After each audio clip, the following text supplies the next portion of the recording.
And in Nigeria, we're annihilating terrorists who are killing Christians. We've hit them very hard. They've killed thousands and thousands of Christians. What's that all about? Good morning, Onyese. Good morning. This thing is gathering momentum, and they are sounding alike. On the Twitter handle of Donald Trump, he recently said that self-determination is not a crime.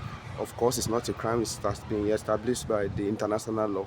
And on newspaper this morning, we saw that Riley Moore said that he's going to brief Donald Trump on his observation in Nigeria, especially concerning the Christian genocide, and they are going to come out with options. And if you are not forget, recently somebody suggested maybe can they carve a Christian nation out of Nigeria where Christians will have their peace. What do you think we are heading to? I think developments from the White House, a briefing ever since this issue of genocide actually triggered up has weakened the government's position before now on how they intend to handle the entire atmosphere before Bola Ahmed Tinubu actually left the country. Before we saw his quiet return from his trip.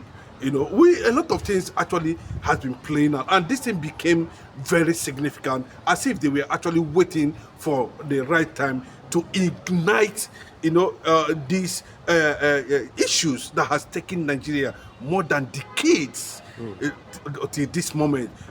One thing we must understand that maybe Nigerian government never believed that a nation or countries or they are being watched by some people, who are known who are seen to be interested in Nigeria as a result of whatever interest they have in this country. But what if you look at how the build-up to this, it actually became very dangerous under Buhari. That's the honest truth. That when we saw the massive empowerment of radical Islam in Nigeria, they became very prominent to the extent they had a certain umbrella called the Meti Allah with over 100 billion support funding under that administration. The Nigerians, we are actually quiet. Yes, because they felt that, it is his turn to do his bit. And after that, then what happens? Then, of course, what actually brought another dimension and another angle to it is, when Malami and the rest of them went after Mazi Nnamdi Kanu in Kenya, and that was the beginning. Maybe if Nigeria didn't see it coming in that direction, and they thought that they would have, carried out a sort of manipulative measure and everything dies down.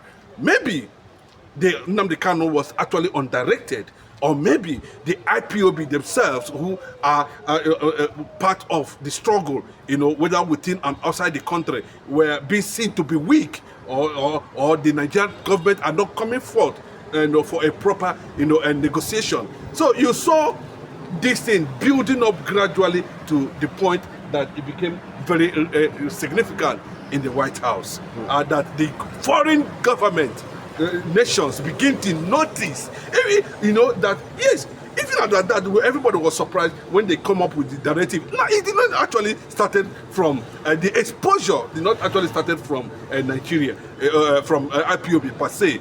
There's a guy they called Reno Omokre that went and connected with Ted Cruz, a former presidential candidate in the United States of America, and for him, they had to come and give statement. Unfortunately, when he entered Nigeria, people were surprised, and the media have to blow it when Ted Cruz was read an entirely different script from the one that was doctored by the federal government and Reno Mokri, and all that. Unfortunately, that was how the whole thing began to build up, and it got the attention of so many nations around the world, and that was how they begin to ask the questions, and they came to find out that actually Mazi Nnamdi Kanu was also, the center of the gravity of what is actually going on, as in resistance voices and the exposure that was going on, Fulani thing, they didn't believe that the world was listening. They believe that the world was hearing Mazi Nnamdi Kanu. They didn't believe that the world was hearing Simon Ekpa. You know, until the U.S. government, Donald Trump, tweeted that self-determination is not a crime. That is what ignited, you know, the whole world, and everybody begin to focus on Nigeria. And instead of Nigeria trying to see what they can do, you know, to see you can patch up your life, you can manage your life, you know, you can bring some certain things under control, you know. But this thing, you know, overwhelmed the entire government structure, that to the extent money was involved and exposure came. And on that extent, we have seen consistent killings in all ramifications. And what I mean in all ramifications, in all the regions in Nigeria, nobody going to deny that. You know, so at that point, it becomes, you know, a daily brief in the White House. When you know, federal government, how they used to do, immediately Ralemo talk about the Christian genocide in this country. Federal government quickly come out and still repeat the same thing, that there is no Christian genocide, that what you are fighting in Nigeria is a general insecurity war, and it's not about religious war. How do you think, I mean, this area of balkanization, do you think federal government will fold their hand and they will be watching until Donald Trump will be moving towards the area of maybe carving a Christian nation out of Nigeria? No, to be honest with you, it is actually the northern Muslims, the northern radicals, clerics, you know, that are pushing Nigeria to total disintegration. That is the truth. And the government... But they came out and immediately said that no disintegration. No. But the reality on ground shows it. And that's the fact. When they were hitting several locations, killing, even if they take it, it's not even... No, would you have to kill your fellow person, whether it's a Christian or a Muslim? Yes. Well, we are all human beings, either Christian or Muslim. So what is the justification for that? So they triggered the fear, they triggered the tension, that government now looked at it that, you know, because of certain reasons, they cannot be able to go into a forceful confrontation or even military confrontation with the Northerners.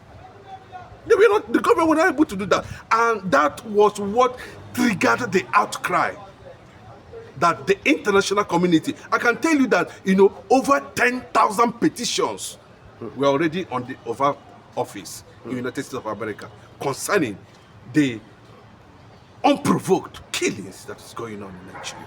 When you say, prior to this moment, we hear how Donald Trump come out frantically and said that purely there is a Christian genocide in Nigeria, and it's about to make, it was about to take some action. But we saw federal government with their movement, they were able to, cool off that tension, and they enter into America and they make sure that America work in collaboration with Nigeria. Tinubu was able to cool it off.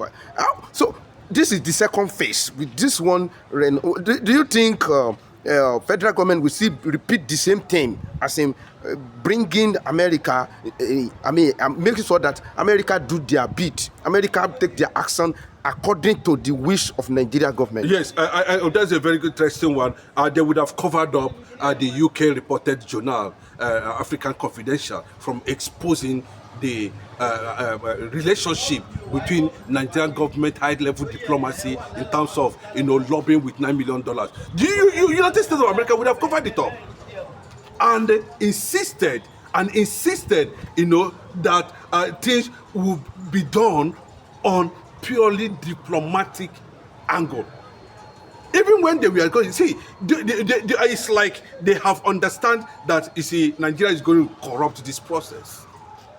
And it was Nuhu Ribadu that led the campaign of lobbying a DCI in the United States of America. So what they would have done at that point is that to seek solidarity, call people, call forces, call everybody together. This has become a threat and a menace. The North were clapping their hands, and because they felt that they are the federal government, that there's no threat. Yes, they remember that they have not solved one particular question about Nigerian identity and existence, and that question that have never been solved, that have not been solved up to this moment, is called the Republic of Biafra. until that question is being solved, they cannot be able to understand clearly the direction of which the attack is coming from, whether it is intentional or not intentional, whether it's on purpose or with interest. Nobody can able to say that.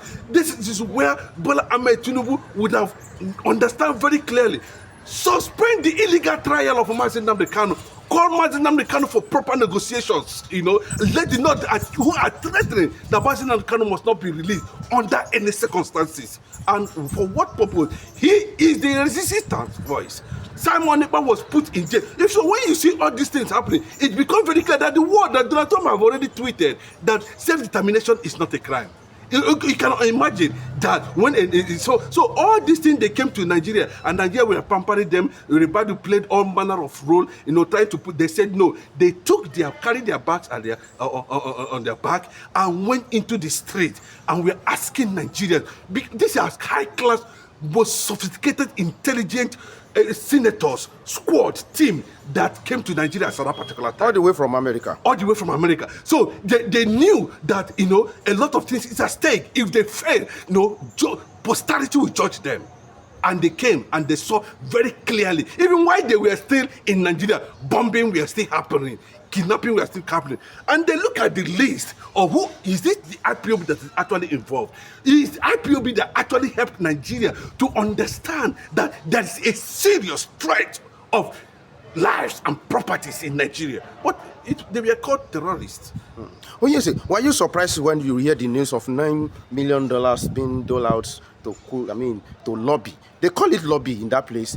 How does it sound to you? Does it sound like bribery? Because we are told that even some member of House of Assembly in the House, they share out of the $9 million.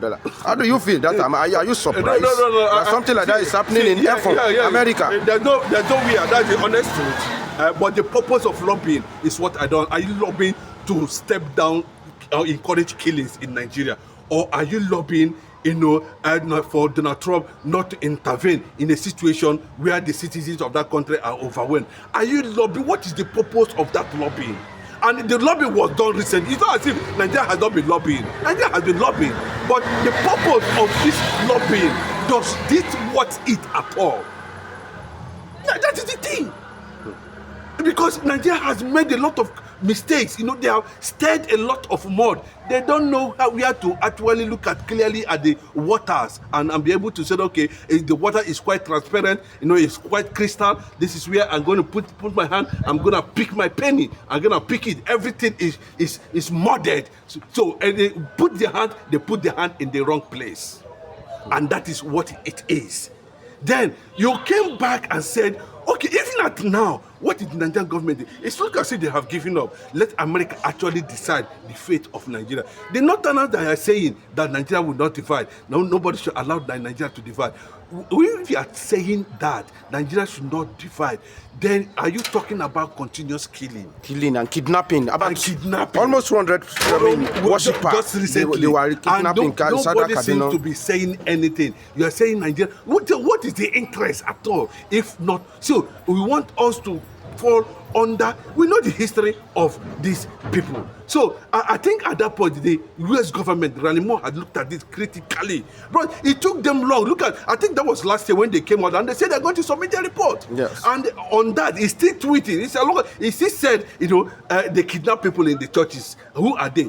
The same people. So at that point, they will be thinking, and also standing at the door are high-profile IPOB lobbyists, who are also carrying their matter and the agenda to the world. Since the United Nations has failed everybody, the EU has failed, the AU has failed, the ECOWAS has failed, the world has withdrawn from globalization. Any nation, any race, any tribe, any country that does not understand the direction we are doing. That's why America said, America first, where you are going to face the consequences of the global shift politically.